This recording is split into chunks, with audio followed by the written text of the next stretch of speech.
मेरे प्यारे मित्रों नमस्कार। तो आज हम पढ़ने वाले हैं फूड मैकेनिक्स का पहला topic.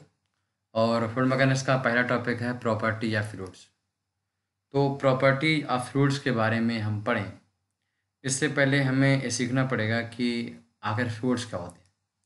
What is the definition of fruit.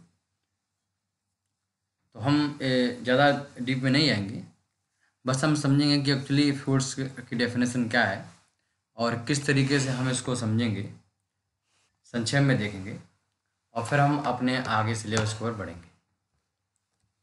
तो सबसे पहले हम समझने की कोशिश करते हैं कि what is the fruits. Fruits क्या है। सबसे पहले तो हम एक बात समझ लेते हैं कि भाई कि फ्रूट्स का मतलब क्या होता है।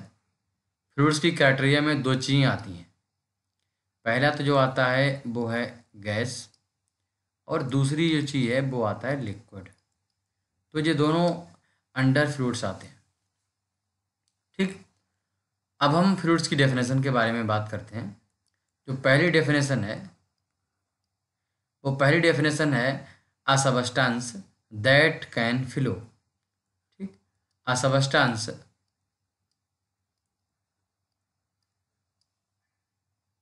या सबस्टांसेस, ना सबस्टांसेस, दैट सबस्टांसेस। ठीक है। तो a substance can flow is called fluid. इसको आप सिंपली आप नोट्स बनाओगे, बहुत लंबा चौड़ा नोट्स बनाओगे। ठीक। तो अगर हमारे पास कोई सबस्टांस है जो कि फ्लो करता है, फ्लो करने का मतलब हम उसमें हमारे पास इस तरीके से कोई सबस्टांस है, उसको हम थोड़ा सा फोर्स लगाते हैं, शियर स्ट्रेस लगाते हैं। ऐसा करने पर वो क्या होता है, आगे बढ़ने लगता है। This is called flow. तो ऐसे सबस्टांस को हम क्या बोलते हैं, फ्लूइड्स कहते हैं। तो चाहे कोई गैस हो या फिर कोई लिक्विड हो, उनमें ऐसी प्रॉपर्टी होती है, तो हम गैस और लिक्विड को फ्लूइड्स कहते हैं। दूसरी बात क्या होती है कि एक और डेफिनेशन दी गई जो कि महत्वपूर्ण डेफिनेशन है। अच्छा, आप एक चीज़ देखिए, हमारे पास एक बुक है, ये बुक है। ठीक। अब हमने क्या काम किया है कि हम भाई इसमें ऊपर से इस तरीके से इसकी सरफेस पे एक फोर्स लगाते हैं, इसको हम शियर फोर्स कहते हैं। और अगर किसी एरिया पे लगा रहे हैं तो उस एरिया से डिवाइड करने पर शियर स्ट्रेस कहते हैं। ऐसे करेंगे तो क्या होगा कि भाई थोड़ा सा इसमें कुछ चेंज आएगा, है ना। फोर्स लगाया हमने तो मानते हैं कि वो इस तरीके से इसमें कुछ चेंज आएगा। अब इस तरीके से अगर चेंज इसमें आ जाता है, ठीक है, तो फिर उसके बाद हम क्या करते हैं कि इतना फोर्स लगाया हमने, इतना चेंज आ गया, बस इतना चेंज आया, बात खत्म हो गई। बट दूसरा केस यहाँ पर हमने क्या कोई सॉलिड लिया है। अगर हम ऐसे यहाँ पर कोई दूसरी बॉडी ले लें और इस तरीके से हम इसमें कोई शियर फोर्स लगाते हैं, तो हम क्या देखते हैं कि भाई इसमें कुछ चेंज आ जा रहा है, इस तरीके से पहले की तरह चेंज आ जा रहा है। फिर अगले ही पल हमने शियर स्ट्रेस को चेंज नहीं किया है, उतना ही लगा के छोड़ा है, बट क्या है कि शियर और जिसमें चेंज आ जाता है, फिर इसमें और चेंज आ जाता है। यानी जो इसमें डिफॉर्मेशन हुआ है वो कंटिन्यूसली हो रहा है। ठीक। तो a substance which continuously deform a substance which continuously deform when applied a shear stress on that substance, और it is no matter shear stress is how small. ठीक है। तो दूसरी डेफिनेशन यहाँ पर निकल के आती है कि वो सारे सबस्टांस जिनमें अगर हम शियर स्ट्रेस को लगाते हैं, अप्लाई करते हैं, तो उनमें जो डिफॉर्मेशन है, विकृति है, वो कंटिन्यूसली होती है, लगातार होती है। ऐसा नहीं कि हमने एक बार लगाया सॉलिड की तरह तो डिफॉर्मेशन हुआ बस खत्म।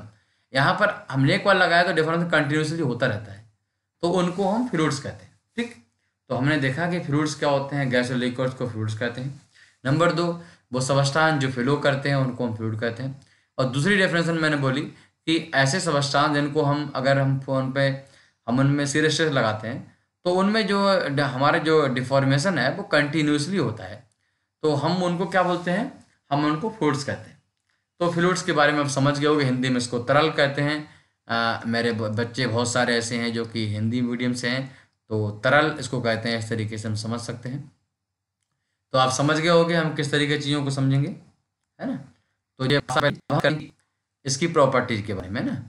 तो प्रॉपर्टीज किसकी, प्रॉपर्टीज ऑफ फ्लूइड्स। ये बोर्ड हमारे लिए थोड़ा नया है, इसमें बहुत टाइम लगता है, एक्सपर्ट कहते हैं तो थोड़ा टाइम लगेगा, फिर राइटिंग हमारी बहुत अच्छी नहीं लगेगी, इतनी ख़राब राइटिंग हमारी वैसे नहीं है। तो इस तरीके से हम समझ पाएंगे कि एक्चुअली उनकी प्रॉपर्टीज़ क्या हैं। तो हम देखते हैं कुछ प्रॉपर्टीज को हम कवर करेंगे, हम जो जितनी हमारे काम की हैं उसको कवर करेंगे। तो सबसे पहले जो कवर करेंगे हम वो डेंसिटी को करेंगे, ठीक। मास डेंसिटी जो होगी उसको हम कवर करेंगे, इसको हम डेंसिटी कहते हैं, ठीक है। तो ये डेंसिटी मतलब हिंदी में कहते हैं घनत्व, तो हम पर करेंगे। और दूसरी प्रॉपर्टी जो हमारी है वो हमारी रहेगी वेट डेंसिटी, तो हम वेट डेंसिटी को कवर करेंगे, ठीक। वेट डेंसिटी को पढ़ेंगे, ठीक। और तीसरी प्रॉपर्टी जो है वो हमारी जो रहेगी यहाँ पर जो रहेगी वो स्पेसिफिक वेट है ना, बहुत ज़्यादा यूज हम करते हैं इसका केमिकल इंजीनियरिंग में, स्पेसिफिक वेट, तो हम इसको यहाँ पर पढ़ेंगे।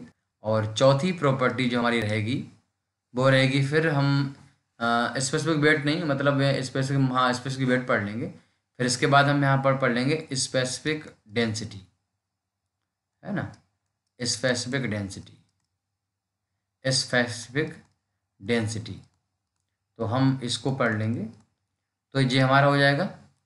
और इसके बाद फिर हम क्या करेंगे कि अगली प्रॉपर्टी की तरफ बढ़ेंगे, यहाँ पढ़ेंगे 5वें नंबर पे विस्कोसिटी। अच्छा, स्पेसिफिक डेंसिटी जब हम, तो यहाँ पर क्या है कि कंटिन्यूसली हम बहुत सारी यूनिट्स हैं जिनके बारे में डिस्कशन करेंगे, जैसे डिग्री ऑफ बॉम्बिंग क्या होता है, डिग्री ऑफ एपीआई क्या होता है, डिग्री ट्वेल्डल क्या होता है, और बहुत सारी अदर हमारे पास यूनिट्स हैं, इनके बारे में भी हम पढ़ेंगे।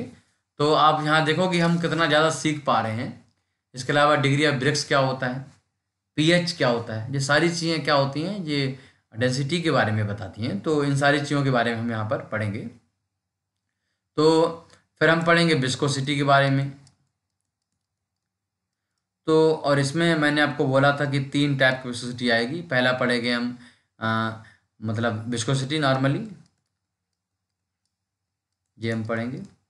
और नंबर 2 पे यहाँ पर हम देखेंगे कि काइनेमेटिक विस्कोसिटी, और नंबर 3 हम यहाँ पढ़ेंगे एपरेंट विस्कोसिटी, ठीक। इस तरीके से हमारा आज का लेक्चर था।